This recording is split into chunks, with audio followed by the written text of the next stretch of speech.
Good morning. We're here at the Thomas Milligan Insurance Agency. I'm with Douce. He's a local crop insurance agent here in Marion County, and we've been hearing a lot about, with the wet spring, about the insurance, crop insurance for farmers, and I wanted to talk to Alan a little bit about that. What is crop insurance, Alan? Well, crop insurance is a thing that the farmers use to help offset their input cost, and there's a huge input cost for farmers today, and there's only 16 companies in the nation that actually do crop insurance, and so we represent one of those companies.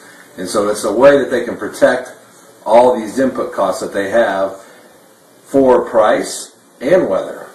Okay. And, you know, I'm a local farmer here in Marion County. Why would I want to choose to buy crop insurance, Alan? Well, a good example that I like to use, in 1996, I looked at some numbers, and a bag of seed corn averaged about $45 a bag. Today, that same bag of seed corn averages between $200 and $250 a bag. And so their input cost on fuel, which we all see at the gas pumps, fertilizer, equipment, has all dramatically increased. So insurance is something that farmers buy not because they want to get rich, but because they need to protect all their input costs that's going in that ground, waiting to see if they get a harvest. Right. So it's just like a homeowner who's buying insurance to protect their house, because that's one of their biggest assets, and if they lose that, that has a dramatic impact on them. Correct.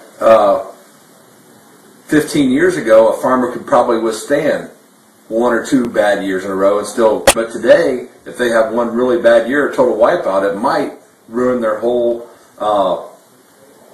living that they've done for maybe 20 years to put it together. Just like a person wouldn't go out and buy a $150,000 house and not get insurance on it, because if it went down, it would put them under. That's right. Right. Good.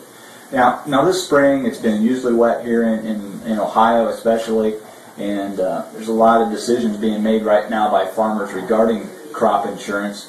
What are the things that you're dealing with right now with farmers, and what kind of decisions are you helping them make here? Sure, the federal government sets up the rules and the dates. The final plant date to plant corn without a reduction in coverage is June 5th. So that's coming up real quick. That's actually, I believe, a week from this Sunday. And many farmers haven't got 1 acre of corn in the ground yet. So they're looking at their options. They could possibly take a prevented plant payment on that acres, or they could just switch to soybeans. So what I'm dealing with every day, farmers are calling, and we're trying to go through what they purchased, what kind of business decision they need to make, whether to stop planting corn, plant beans, or not be able to plant any corn at all. And a lot of it has to do with the weather pattern in the next week on what it's going to do. Yeah, and I hear in the media they're talking about this prevented planting. And again, if I understand that right, Alan, that means where they would not plant that corn crop, and they would leave that ground probably idle for that year and take a reduced payment or whatever on that. Correct. They would not sure get the money that they would have received if they raised a good crop, but there would be a payment to help offset some of their input costs. And what it would also do is they could actually plant wheat on it this fall, and they could put a cover crop on that to keep it from eroding. Farmers would have different management decisions. They would, of course, most farmers are going to try to control the weeds, because if those weeds go to seed, they're going to fight with those weeds in the next 5 years down the road. So they'll probably try to keep it clean and then make that decision. Sure. Well, as you can see, there's a lot of decisions that a farmer has to make. This is just one of them. You heard several of them that Alan is helping farmers make right now. So there's a lot of things that go into farming, and we just hope this helps you understand a little bit more about it. Continue to follow farming.